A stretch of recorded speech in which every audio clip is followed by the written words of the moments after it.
네, 오늘 9월 21일입니다. 화요일입니다. 새벽 예배 나오신 우리 성도님들을 환영합니다. 말씀 나누기 전에 공동기도 제목으로 기도하는 시간 갖도록 하겠습니다. 기도하시겠습니다. 홍석화 집사의 암을 치료해 주십시오. 배옥준 집사의 뇌졸중을 치료해 주십시오. 언어가 회복되고 오른쪽 팔다리에 힘이 생겨나도록 해 주십시오. 과관나 집사의 허리를 치료해 주십시오. 권하 집사가 다시 걷도록 해 주십시오. 오기선 어린이가 회복이 잘 되게 해 주십시오. 이승학 성도의 뇌종양 치료가 잘 되게 해 주십시오. 우한 폐렴으로부터 우리를 지켜주십시오. 예수님의 이름으로 기도합니다. 아멘. 오늘 본문의 말씀은 디모데전서 1장 1절부터 11절까지 말씀입니다. 오늘부터 디모데전서를 같이 보시겠습니다. 디모데전서는 잘 아시는 것처럼 사도 바울에 의해서 기록이 되어졌습니다. 특별히 이 디모데전서, 디모데후서, 디도서 이런 것을 목회서진이라고 그러죠. 사도 바울이 교회를 향해서 대부분 성경을 썼는데 이번에는 교회를 향해서 쓴 것이 아니라 디도, 자기의 제자에게, 목회하는 제자에게 쓴 편지, 그래서 목회서신 이렇게 표현하고 있습니다. 기록 연대는요, 사도 바울이 로마에서 1차 투옥이 되고 2차 투옥이 되기 그 사이입니다. 사이. 그래서 대부분 한 61년에서 68년, 짧게 보는 사람들은 64년에서 65년, 그때 쓰여졌을 거다. 그렇게 보는 경향이 있습니다. 쓴 목적은요, 크게 세 가지입니다. 첫 번째, 교회에 들어와 있는 잘못된 이단을 어떻게 배격해야 되는지에 대해서 말씀하고 있습니다. 그때는 영지주의가 있었죠. 그 영지주의를 어떻게 물리칠지에 대해서 교훈하고요. 두 번째는 디모데가 목사입니다. 목사의 목회를 어떻게 잘 감당할 수 있을지를 가르치는 것입니다. 그리고 세 번째는 성도들이 경건한 신앙생활을 할 수 있도록 어떻게 도울지를 가르치는 것. 이 세 가지를 목적으로 하고 있습니다. 자, 오늘은 첫 번째 시간인데요. 1절에서 11절까지 말씀입니다.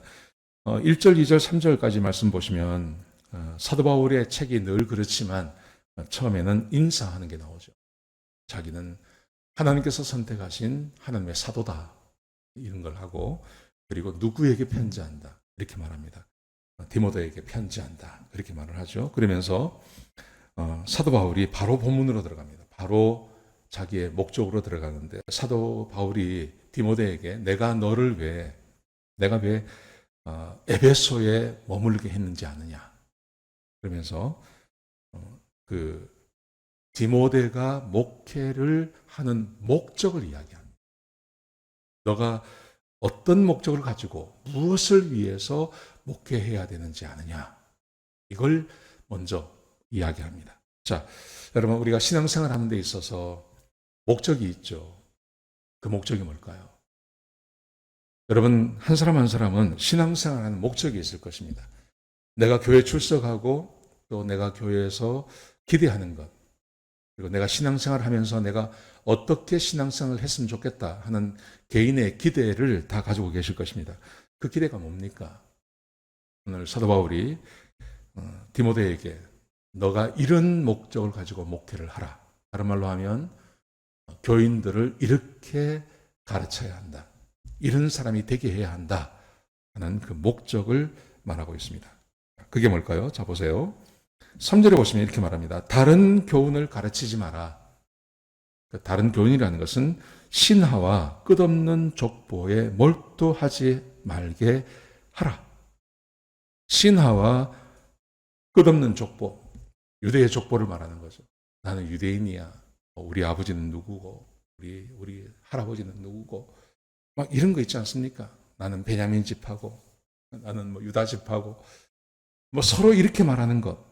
그렇게 하면서 끝없는 족보에 대해서 이야기하고 하는 것. 그거 하지 마라. 그런 거 하지 말고, 자, 교훈의 목적이 있습니다. 무엇을 해야 되는지를 가르칩니다. 자, 5절에 보시면요. 청결한 마음과 선한 양심과 거짓 없는 믿음에서 나오는 사랑이라.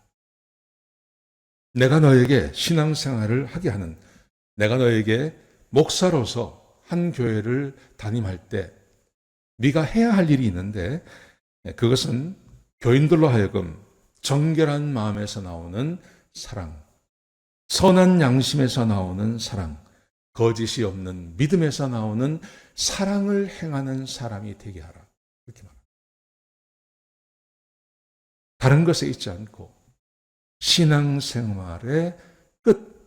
여러분, 사랑하는 것이 다 목적이지 않습니까? 근데 그 사랑하는 것도 여러 가지 이유가 있을 수 있죠. 어떤 다른 목적을 가지고 사랑할 수 있습니다. 근데 사도 바울은 이렇게 말합니다.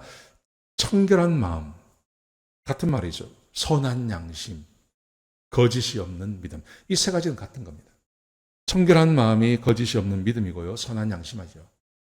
그러니까 이 아무런 다른 욕심 없이, 다른 이해 없이, 다른 동기가 없이 그저 하나님께서 주신 구원과 성령이 이끄시는 대로 믿음의 근본을 가지고 들어가서 다른 사람을 섬기고 사랑하는 것이, 그것이 내가 너를 거기에 남겨두고 교인들을 양육하라고 하는 목적이다. 이렇게 말합니다. 여러분, 우리의 신앙생활의 골이 뭘까요? 우리의 신앙생활의 골, 내 믿음이 자랐는지 안 자랐는지를 어떻게 알 수 있습니까? 내 믿음이 자랐는지, 내 믿음이 온전한 믿음인지 알 수 있는 것은 내가 성경 지식을 얼마나 알고 있느냐, 내가 얼마나 많이 이 교회 안에 아는 사람이 많이 있느냐, 내가 얼마나 유명한 목사님들을 알고 있느냐. 끝없는 족보 아닙니까? 요즘 족보라면 그거 아닙니까? 제가 교회 안에서 우리 성도들을 만나보면 그렇게 말씀하시는 분들이 많거든요. 옛날에 유명한 목사님, 또 요즘 유명한 목사님, 그런 유명한 목사님들하고 내가 잘 안다. 그렇게 말하는 거거든요. 그게 끝없는 족보 아니겠습니까? 신화, 그리고 자기가 왕년에 옛날에 경험했던 어떤 은혜, 이걸 계속 이야기하는 거죠.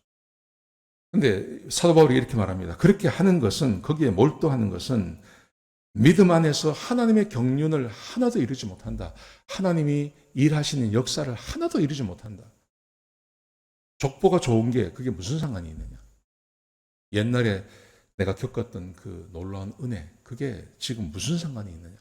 지금 우리 안에서 역사해야 할 것은 정결한 마음과 선한 양심과 거짓이 없는 믿음 안에서 나오는 사랑이야. 이게 없으면 가짜지. 그렇게 말하고 있는 거예요. 사도 바울이 지금 이걸 이야기하고 있어요. 그러면서 자 보십시오. 7절에 보시면요. 사람들의 상태. 보통 그 당시에 교회에 있었던 사람들이 어떤 사람들이었냐 하면 이렇게 말합니다. 이에서 벗어나 헛된 말에 빠져 율법의 선생이 되려고 한다. 자기가 말하는 것도 깨닫지 못한다. 율법의 선생이 되려고 한다. 다른 사람들을 가르치는 것은 좋아한다는 거죠. 그런데 본인이 정작 이런 사랑을 행하는 일에 있어서는 하지 못하는 사람들, 그런 사람들이 대부분이다. 사도 바울이 그렇게 말합니다. 사랑하는 성도 여러분, 그러므로 우리가 마음을 가지고 해야 할 것이 있습니다. 우리는 하나님의 말씀에 순종해서 다른 사람을 사랑하고 섬기고 하는 일에 우리가 쓰임 받아야 됩니다. 내가 그런 사람이 되어야 됩니다. 내가 그런 사람이 되는 것이 중요합니다. 오늘 이 본문의 말씀 디모데전서 1장 1절에서 11절까지 말씀해 보시면 이 본문이 우리에게 강조하고 있는 것, 그것은 우리의 믿음의 골은, 믿음의 성장의 성숙함은 다른 사람을 사랑하고 섬기는 것에 있다. 이렇게 하라. 이것을 목표로 하라. 사도 바울이 그렇게 지금 디모데를 격려하고 있는 거예요. 오늘 이 말씀 꼭 기억하시면서 우리의 믿음의 성장의 골이 이것임을 꼭 기억하셨으면 좋겠습니다. 오늘 하루 다른 사람을 사랑하고 섬기며 하루를 보내시는 그런 복된 하루가 되시기를 주의 이름으로 축복합니다. 기도하시겠습니다. 아버지 하나님, 귀한 말씀 주셔서 감사합니다. 하나님, 우리의 신앙의 골이 다른 사람을 사랑하고 섬기는 것이 되게 하여 주옵소서. 그렇게 할 수 없는 환경에서도 다른 사람을 사랑하고 섬기는 복된 주의 백성들이 되게 인도하여 주옵소서. 주님 감사합니다. 예수님의 귀하신 이름으로 기도드렸습니다.